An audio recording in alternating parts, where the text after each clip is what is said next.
Hey everybody, and welcome to today's 90-second cyber story. Today's going to be a little bit different. I want to give you a fair warning in advance that it's going to be a bit of a soapbox rant.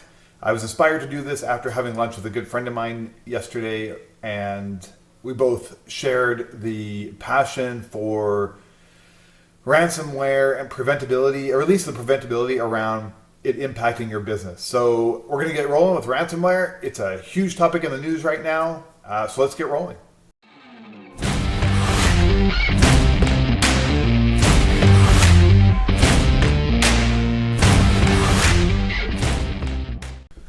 All right, ransomware. The fact that you're watching this video and that you're on the internet tells me that you've heard of ransomware.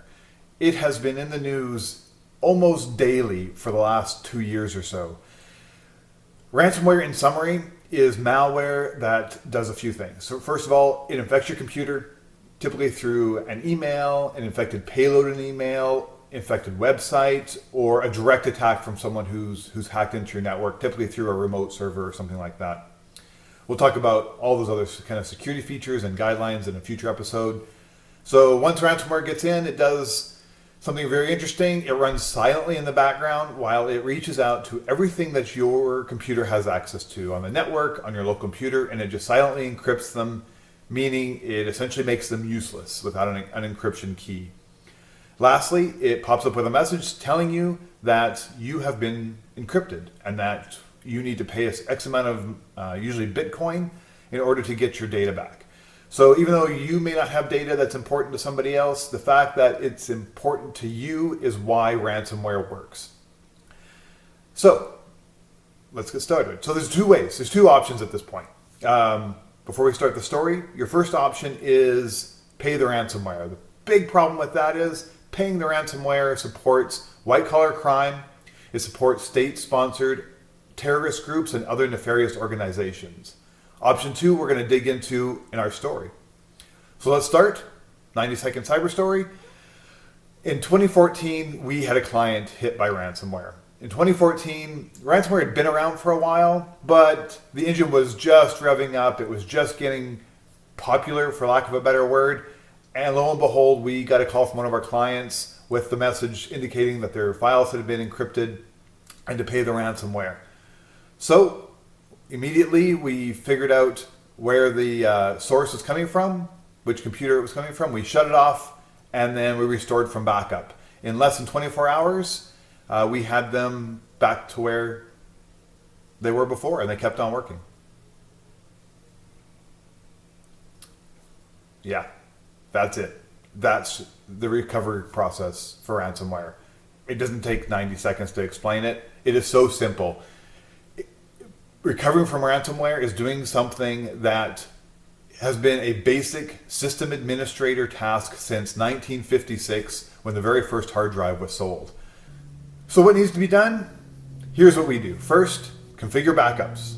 Seems pretty straightforward, you'd think anyways. Secondly, use decent software.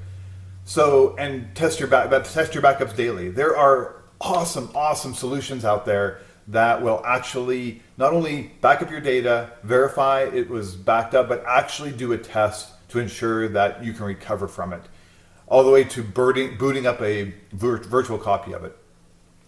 Lastly, a ransomware recovery process, something you can get to offline.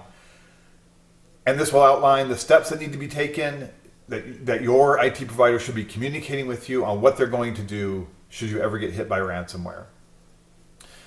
That's it. That's all. Those are the simple steps. So my opinion here is that ransomware victims, companies that get hit by ransomware, are not victims at all. They're just companies that are unprepared, that haven't had the hard conversation with their IT company or their IT department on how they're going to recover. And I'm going to lay it right on the line. If you look at your invoice from your IT company and you go, wow, man, we spend that much on backups. If you're not saying that when you look at that, then they're not doing enough. Go back to them or find somebody who can do it for you. That's my rant. You should never be paying out Bitcoin or money to any sort of hacker or malicious infection, because you're just propagating that business model, right? So it's basic business. The more they put it out there and the more people pay, the more it's going to grow, the more they're going to develop it, and the worse it's going to get. So we don't want to be paying those people off. Any comments, any questions, any assistance needed, leave me a line. I'd be more than happy to talk to you and make sure you guys are on the right track. The last thing we want to see is businesses losing out with ransomware. Anyways, you guys have a great weekend, and we'll talk to you next week.